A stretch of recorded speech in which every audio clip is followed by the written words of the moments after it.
Hola, buenas, ¿qué tal? ¿Cómo están? Muchísimas gracias a la organización del Congreso y en especial a Íñigo González de la Fuente por haberme informado del mismo.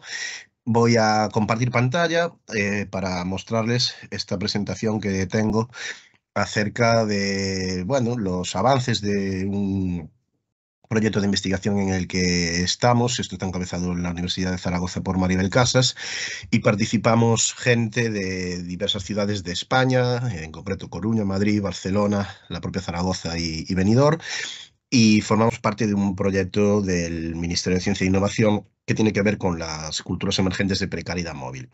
En concreto, aquí vamos a mostrar algunos de los resultados del trabajo de campo realizado tanto en la ciudad de Coruña como el motivo de una estancia que tuvimos en la ciudad de Montevideo en marzo y abril del año pasado.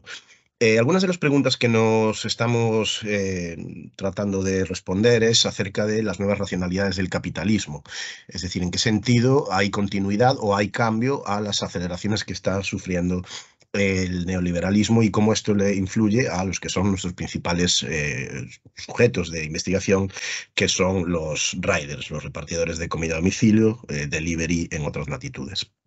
Bueno, algo central en todo esto es la denominada caja negra del algoritmo, que tiene que ver con todo un sistema de opacidades que se están presentando y que obviamente repercuten en las rutinas, repercuten en las cotidianidades de estos trabajadores, ¿no? Y obviamente también tiene repercusiones en las propias ciudades, en los espacios, en la acción social, en la protesta social, en las posibilidades de reivindicar mejores condiciones salariales, etcétera, etcétera. Entonces, una de las cuestiones que aquí se plantean es hasta qué punto los diversos devenires que diversas teorías vienen conceptualizando, devenir cyborg con Haraway, devenir migrante con Mesadra, y obviamente esta nueva figura de las clases sociales como es la precaria. Digo que todo eso, ¿de qué manera también influye en lo que, pues, supuestamente podemos también conceptualizar como un devenir rider, ¿no? Entonces, en este sentido, en esta charla vamos a hablar de tres aspectos fundamentales de manera muy breve, como son la uberización de las economías, la propia opacidad y aspectos que se vienen trabajando desde la gamificación y la psicologización del trabajo.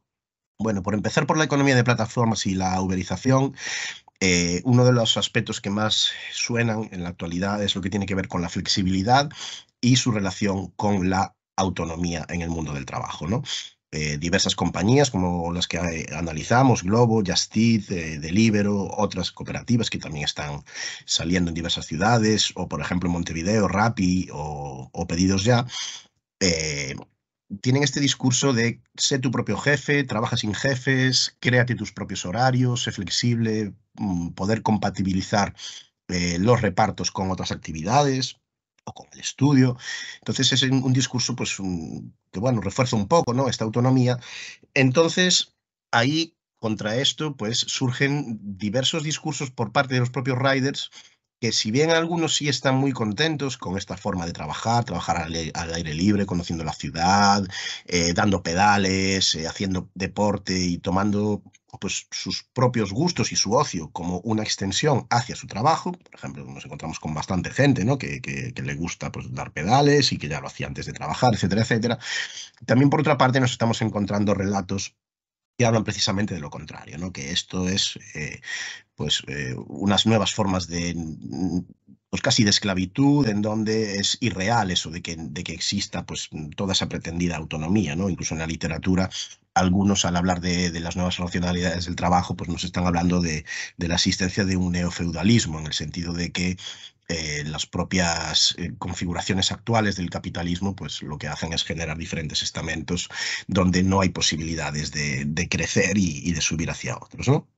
Bueno, una de las preguntas que surgen a veces en ocasiones es que quién atiende en caso de que, pues, por ejemplo, haya un accidente de tráfico, haya un pinchazo, las personas que solicitan los pedidos no respondan. Entonces nos hemos encontrado, tanto en Montevideo, en Coruña y también en otras ciudades, con que muchas veces hay una automatización, hay un contestador detrás o hay un chat, pero que se tarda mucho en conseguir una respuesta y en ocasiones incluso eso puede repercutir a la hora de, obviamente, dañar el servicio, pero también dañar cómo es valorado el rider que lleva a cabo la prestación, ¿no?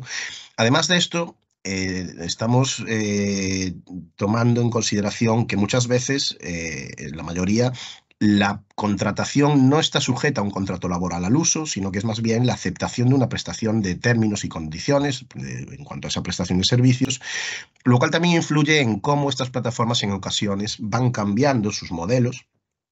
Por ejemplo, cuánto se paga por el precio del traslado, a qué zonas hay que ir, en qué horarios hay que conectarse a las plataformas, etcétera, etcétera. Y esto ha tenido toda una serie de protestas que, por ejemplo, para el caso español, hace un poco más de un año, pues devinieron en la construcción de esta denominada Ley Rider, y ha tenido también diferentes repercusiones a la hora de ver qué sucedía con las actividades, pues en Globo, en otras compañías. Pensemos que, por ejemplo, Deliveroo salió de España pues ya en el propio momento en que se estaba por sacar esta ley, ¿no? En- el concepto, el contexto de esta ley ha tenido también todo un debate acerca de si estos trabajadores son autónomos, son asalariados, son falsos autónomos, etcétera, etcétera.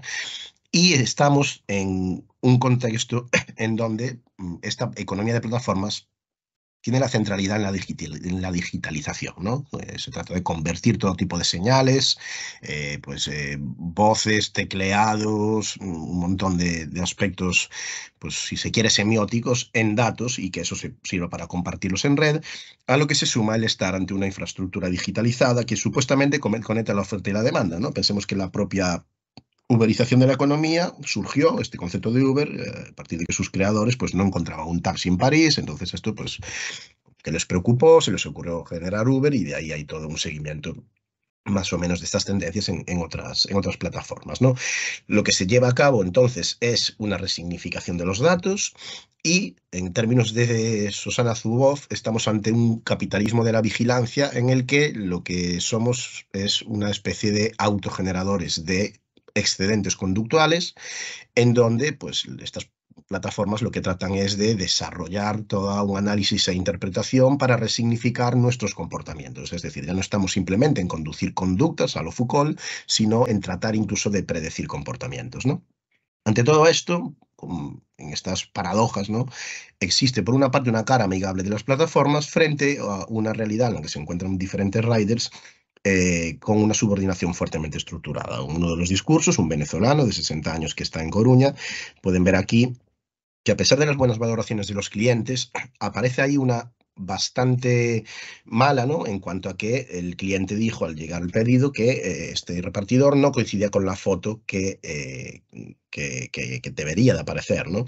El propio repartidor me enseñó la foto, puedo verificar que tal cual era él, la persona que estaba en esa fotografía, pero aún así se llevó una mala reseña que aún por encima esto apareció en diferentes grupos de WhatsApp y tuvo esta valoración crítica que, como estamos en un mundo de rankings, puede influir mucho en nuevos pedidos, en la propia gestión de la plataforma, en este caso era Globo, etcétera, etcétera, ¿no?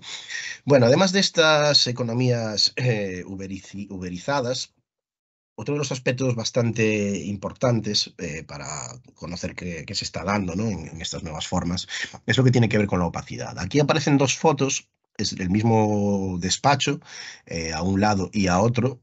Por una parte hay como un discurso pues, mm, hacia la felicidad, conseguir objetivos, como una especie de deber, hay como todo un tema hacia un optimismo, felicidad, etcétera, etcétera. Y en la otra parte, sin embargo, aparece este trocito, ¿no? de una pizarra en donde el jefe, esto es Pedidos Ya, un coordinador de Pedidos Ya, una plataforma que está en Montevideo y, bueno, varias ciudades de Latinoamérica, lo que estaban tratando era de gestionar eh, de una forma mucho más eficiente los pedidos para bajar incluso pequeñas fracciones de minuto en cada uno de ellos, ¿no? Esto se daba en uno de los supermercados que esta compañía tiene a lo largo de la ciudad de Montevideo y era un despacho en donde pues, había como esta especie de contradicción, ¿no? Por una parte, una exigencia que va casi al milímetro, pero por otra parte, un discurso, pues, como digo, muy, muy optimista, ¿no? Entonces, bueno, surgen toda una serie de preguntas cuando hablamos de las condiciones de trabajo y si nos preguntamos quién determina quién puede trabajar, qué se hace, qué se entrega, etcétera, etcétera, todas estas preguntas al final nos llevan prácticamente a la misma respuesta. Son las propias plataformas las que tienen todos los sistemas de vigilancia y control de las vidas de estos repartidores, ¿no? Bueno, además de esta uberización de la economía y también conexión con ciertos discursos en torno a la ausencia de transparencia y a la ausencia de una verdadera libertad en el mundo del trabajo, la literatura nos dice, y los discursos de los repartidores así nos lo demuestran, que muchas veces estamos ante lo que se denomina una psicologización del trabajo, es decir, que la propia persona ha de asumir responsabilidades individuales como si el no emprender, el no acatar más pedidos, el no estar más tiempo disponible, el no ir a barrios más periféricos o más lejanos o más inseguros le va a afectar en su mundo del trabajo. Es decir, hay como toda una estructura en cuanto a los imaginarios que hablan de que la propia persona debería de asumir pues mayores responsabilidades, mayores acciones, etcétera, etcétera. Y todo eso además dentro de un sistema de rankings según el cual tanto los clientes que piden los pedidos como los locales que desarrollan pues, la actividad de generar pues, el pedido que sea y las propias plataformas están constantemente midiendo y valorando, ¿no? Entonces, poca apertura hay, ¿no? A que los propios trabajadores pues tengan algún tipo de implicación en esto, además de un desconocimiento bastante grande, e incluso nos hemos encontrado discursos que hablan precisamente de que se desmonta pues cierta acción colectiva por el temor, pues por ejemplo, a eh, ser despedidos, ser bloqueados e incluso, obviamente, nos estamos encontrando con mucha gente que trabaja sin tener papeles porque se les permite la entrada a unas economías no diríamos informales para nada, pero sí pues bastante subalternas, en donde a pesar pues a lo mejor de no tener papeles de residencia en el país que sea, pero sí que se les permite una entrada al mundo del trabajo, ¿no? Incluso hay gente que comparte y alquila y subarrienda cuentas y nos estamos encontrando estos días que incluso en la propia web de algunas de estas plataformas eh, se sostiene que se pueda realizar el hecho de al subarrendar cuentas, ¿no? Aquí uno de tantos discursos donde un trabajador cubano en Montevideo dice que no te puedes poner pausas, que no tengas inconveniente en que no trabajes, hay que agarrar todos los pedidos, te meten incluso pedidos falsos, etcétera, etcétera, ¿no? Eso de que eres tu propio jefe finalizará diciendo que no es tan así, ¿no? En una noticia actual, también hablando del ranking, incluso la propia plataforma va haciendo nuevos ajustes a los algoritmos y aquí se habla de estos sistemas de clasificación que en este caso pues tenga en cuenta a los socios, a los locales, para que así también sean mejor posicionados tanto en la plataforma como a nivel internet, ¿no? Entonces estamos constantemente ante una especie de juego, ¿no? En donde ni tan siquiera los propios riders conocen muy bien cuáles son los criterios. Algunos nos dicen, por ejemplo, que estando sentados a la misma hora, conectándose a la misma hora, estando en los mismos sitios, etcétera, etcétera, colocan su móvil, su celular, dos personas, dos trabajadores, y a lo mejor a uno le salta el pedido y a otro no, y desconocen bastante en qué se basa todo esto, ¿no? Por ejemplo, el otro día también otro de ellos nos comentaba que frente a algunos sitios donde se reúnen diversos riders, pues porque, por ejemplo, hay locales que están más o menos céntricos o que tienen muchos pedidos, que él lo que decidía de una manera un tanto intuitiva era pasear en la moto por zonas más o menos cercanas y que ha tenido que comprobar, o sea, ha comprobado que eso le facilitaba a la hora de recibir pedidos en contra de si se quedaba quieto en un sitio, ¿no? Pero bueno, no hay nada, digamos, fehaciente, objetivamente, que compruebe el hecho de que estar o no estar en un lugar u otro les vaya a mejorar el recibir más pedidos, ¿no?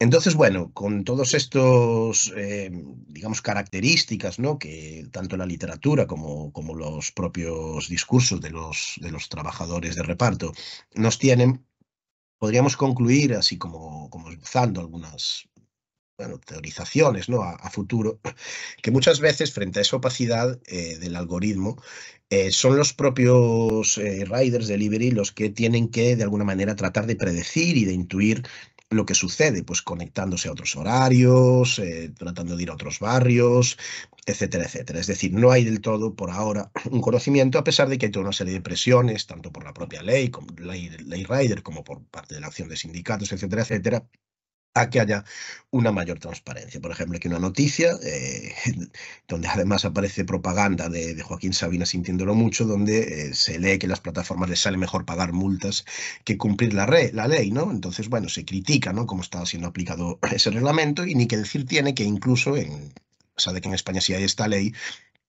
en otros países, pues esto no tiene el mismo desarrollo, y esto también repercute obviamente en las condiciones laborales, ¿no? Uno de tantos discursos que nos encontramos, y repito, en sujetos que son bastante racializados. Aquí el perfil es eh, mayoritariamente varones venezolanos, cubanos que trabajan en España. Pues todo esto también implica, como decía, una desmovilización, precisamente también por los miedos, ¿no? Pues eso, a ser despedidos e incluso a ser deportados, ¿no?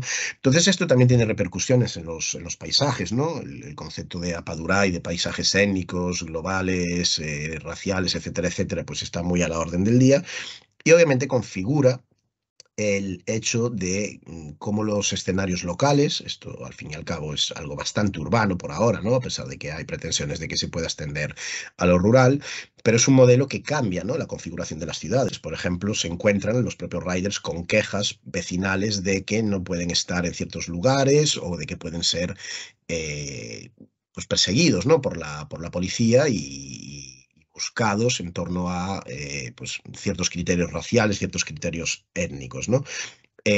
Cambia además, obviamente, la configuración del entramado urbano en el sentido del tráfico, ¿no? Cada vez hay más proliferación de estos repartidores, que al fin y al cabo pues tienen que competir por los espacios públicos, pues con taxistas, con otros repartidores, con gente que va en furgoneta, con los propios peatones, y obviamente eso también altera los ritmos de las ciudades, ¿no?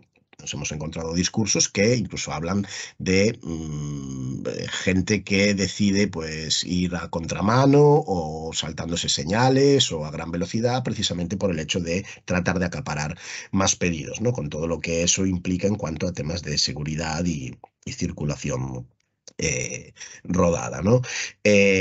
Como digo, también los propios tiempos de las esperas pues son clave, ¿no? Y ya hay como cada ciudad tiene pues sus propios nichos en donde pues los propios riders pues en sus tiempos de espera, de descanso, o de espera de colocar, de que les lleguen los pedidos, ¿no? Pues también van configurando, pues digamos, ciertas movilizaciones, ¿no? Y están ubicados en diferentes espacios, ¿no? Entonces, bueno, en general podemos decir que este devenir rider y es complejo, ¿no? En cuanto que ni tan siquiera se sabe objetivamente cuánta gente censada está en estas nuevas economías. Se calculan, dependiendo un poco de las fuentes, que ya solamente en el caso de España debe de haber unos 30.000, pero no hay un censo oficial, dadas también las condiciones de precariedad, de entrada, de salida, de compartir cuentas, de usar o trabajar para varias plataformas, etcétera, etcétera. Entonces hace que precisamente estas nuevas formas, estas nuevas racionalidades del capitalismo, pues sean el ejemplo precisamente de ciertas precariedades, ¿no? La fotografía final, a modo de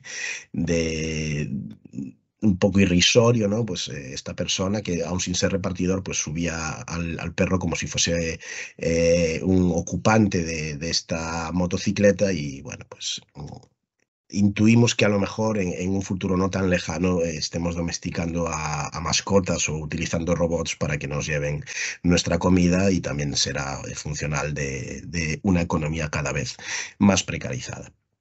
Bueno, finalizo dejando de compartir la pantalla, y les agradezco mucho por su atención. Muchas gracias.